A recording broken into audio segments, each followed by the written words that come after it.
In San Antonio, Texas, a handful of local businesses, led by Herbert Hayes, heard about Rotary and the service and fellowship it personified. Seeing the need in this fast-growing city, the San Antonio Rotary Club was chartered in 1912, club number 52 in the nation. At the end of the first year, membership was an amazing 128. The club met on Fridays at the St. Anthony Hotel. In later days, a plaque was installed at the St. Anthony commemorating Rotary's long history with them. Since the beginning, the club shared its love of Rotary and sponsored new Rotary clubs throughout Central and South Texas. Quick to respond to community problems, the club accomplished much during those first years. The club provided the first community Christmas tree in 1913. Food for families and gifts for children were provided, as there was no government program for the poor. This was reported to be only the second such community Christmas tree in the United States, and it attracted nationwide attention and publicity. The 1916 Christmas tree party was the largest ever. For entertainment, there was a 325-man U.S. Army band and a chorus of 490 soldiers and 300 men and women of San Antonio. Approximately 2,500 children received gifts, and Rotary Harry Miller played Santa Claus. The tradition continued through 1929. During the Depression, food and clothing was distributed to the poor instead of erecting the tree. Rotarians further responded to the needs of the community affected by the Depression with soup kitchens and activities to raise money for food and clothing. Assistance to 4-H clubs was increased. Christmas baskets were distributed to needy families, and boys were sent to YMCA camp in 1930.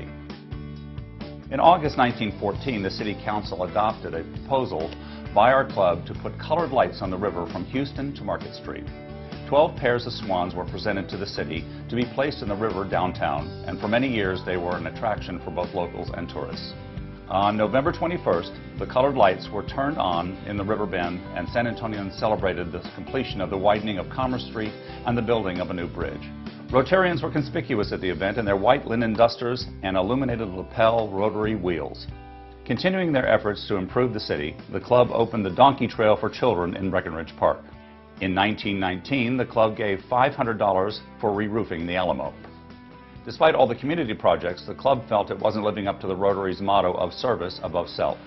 They wanted a project with more lasting impact.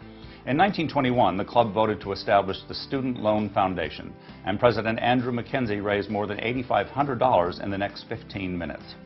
The Student Loan Foundation continued for the next 59 years, and in 1984 was converted to the Youth Education Foundation, which continues today providing scholarships to deserving students. Hundreds of students have been helped, and hundreds of thousands of dollars have been raised for this fund. At the 1926 Rotary International Convention, past club president Harry Rogers was elected president of the international organization. Harry was known for his leadership in local community projects and encouraging appreciation, toleration, and cooperation of all mankind to make possible a peaceful world of neighborly nations. Much emphasis was placed on programs working with young people. In 1928, past President Porter Loring Sr. headed a campaign to raise $8,000. Funds were sent to France to support 18 fatherless children, and $2,000 was used for the annual Christmas celebration. It has always been really dear to our heart. We started the funeral home in 1918. My great-grandfather, Porter Loring Sr., was also president of the Rotary that same year. A lot of his buddies were actually the ones that convinced him to start the funeral home. So we've always just thought it was really important to continue the tradition of the Rotary. And my great-grandfather, Porter Loring Sr., was president in 1917, 1918, and then my grandfather was another president in 1969 and 1970. After World War II, large outbreaks of polio hit the country. In 1947, the club began a project with Warm Springs Foundation to combat polio. Over the next 9 years, the club contributed more than $18,000 and sponsored a motion picture that raised more than $300,000. In 1987, the club staged a Grand Prix auto race with the Institute of Texan Cultures to raise money for polio eradication. Well, it's had a tremendous effect on the eradication of polio. First, it took upon this enormous job of eradicating polio in what had to be over 100 countries, and it's now down to just 4 countries. It's from 365,000, almost 1,000 cases a day worldwide to less than 1,000 cases per year. And Rotarians have raised or given over $1 billion toward this effort. Rotary continues its fight against polio to this day. Club members have participated in national immunization days in India, administering the vaccine to thousands of children. I joined the club back in 1963. I think one of the most important things we did was we constructed the San Antonio Children's Zoo. As an old country boy, I felt privileged to be, and Rotary is one of the, maybe my church and my Navy experience in Rotary and the Masonic Lodge here is the best organizations I've ever belonged to in my life. The club kept its tradition of contributing to the improvement of the city. For 3 years, beginning in 1979, the club raised almost $3 million to build the San Antonio Children's Zoo. The Rotary project was launched by President Robert Arneson, jointly with the Zoological Society of San Antonio. The club raised an initial $1.8 million and the construction of the zoo began. I joined Rotary in 1989 because my father, Bill Bryan, had been a member of the Rotary Club for over 30 years. And as soon as I made law partner, he asked whether or not I wanted to join the club. And of course, having grown up in a home where Rotary was important, I decided I wanted to join. I joined because it was an opportunity to sit with leaders every week, San Antonio leaders, and also to work on great service projects in our community. And my father pinned the badge on me, and the same day, Alan Smith joined the Rotary Club, and his father, Zavelle Smith, pinned the badge on him. You know, being the first female president of the Rotary Club of San Antonio was such an honor for me. I think the members of the club had recognized the contributions that women had made in the community, and they really, truly wanted me to succeed. And we had such a great year. We did a mentoring program at Fox Tech High School. We had a foreign exchange student who lived with us from Vienna, Austria. In fact, she lived with our family for 3 months. At the end of the year, I was happy to pass the gavel to Mark Swartz, and at that time, then we learned that we had become the largest Rotary Club in the world. While continuing to help college students through the Youth Education Foundation, the club responded to the needs of struggling high school students. In 1991, member Sam Ricklin started the Diploma Plus program to help disadvantaged students finish their education. The Diploma Plus program was started by my late brother, Sam Ricklin. We both grew up on the south side of this town, in poor neighborhood. We knew that education was very important, and there was at the time, and still is, a tremendous problem with people dropping out of high school. And so Sam saw the need, and he started the only high school program of its type in the country. They have to maintain a C average or better and a 95% attendance. Currently, the main project for fundraising is the Don Strange Ranch Party. My family and I decided we wanted to support Diploma Plus. It was a new project that Sam Ricklin had started with our club. It needed some fundraising.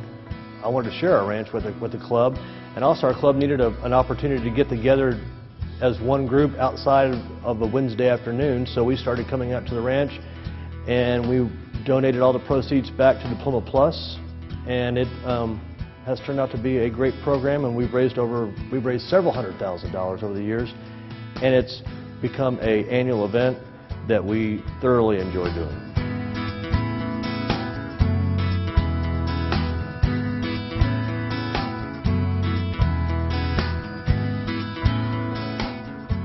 In 1994, the club initiated its first international service project conducted with our sister club in Chapultepec, Mexico. The funds were used to refurbish the Mexican Institute for the Blind. Our club has partnered with Mexico, Turkey, Chile, India, and Honduras on projects making an important impact on the people of those countries. Projects include literacy centers, drilling water wells, and providing sanitary facilities, providing emergency fire equipment, books and computers, and equipping cancer clinics. We have so many wonderful projects, but when people see projects that are standing legacies, you know, when we can leave a mark, that's the kind of project I was trying to bring to this Rotary Club. Each one of these projects can cost as much as $100,000. So It's not an easy task. You know, we call these projects transformational. I think that's a wonderful word because we go in and we take frowns and turn them into smiles. And the smiles are so evident in not only the children that we bring these beautiful structures to, but the workers, the volunteers, pouring their hearts into a project and then leaving it a lasting legacy that we can always say we helped with. When we build these community playgrounds, we actually energize the community to come behind us. It's had a wonderful impact. In fact, 10 projects complete. At one time we were doing them every other year. Now we're kind of into a timeline where we're doing them annually. So over 50,000 children probably are playing on structures that our Rotary Club has helped to build. But more than that, I think we've become known as a community project, and we have brought thousands of volunteers into these projects. Have guests come here, Rotarians come here, and taste Texas, so that when they left, they felt that they had seen and tasted Texas. And where could we put on a better party than at the Don Strange Ranch for 5,000 people? Suddenly, Rotarians had an ability to see how international. What their pin really says is not Rotary, it says Rotary International. And now they got to see the international segment of Rotary, and it profoundly changed those who went to the convention.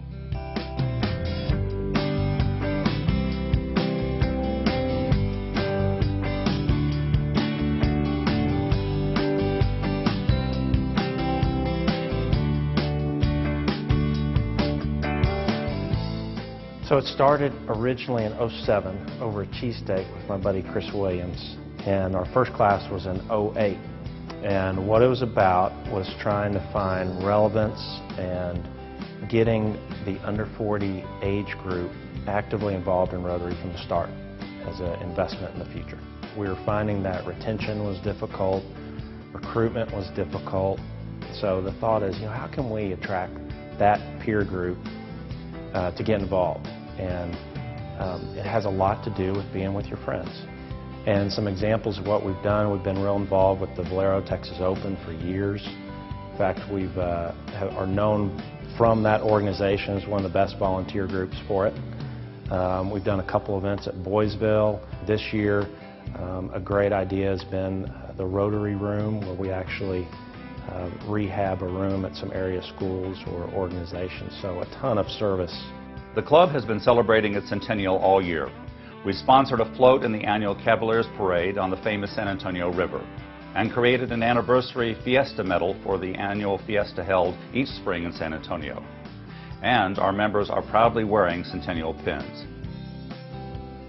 We are the Rotary Club of San Antonio, proud to embody 100 years of service above self.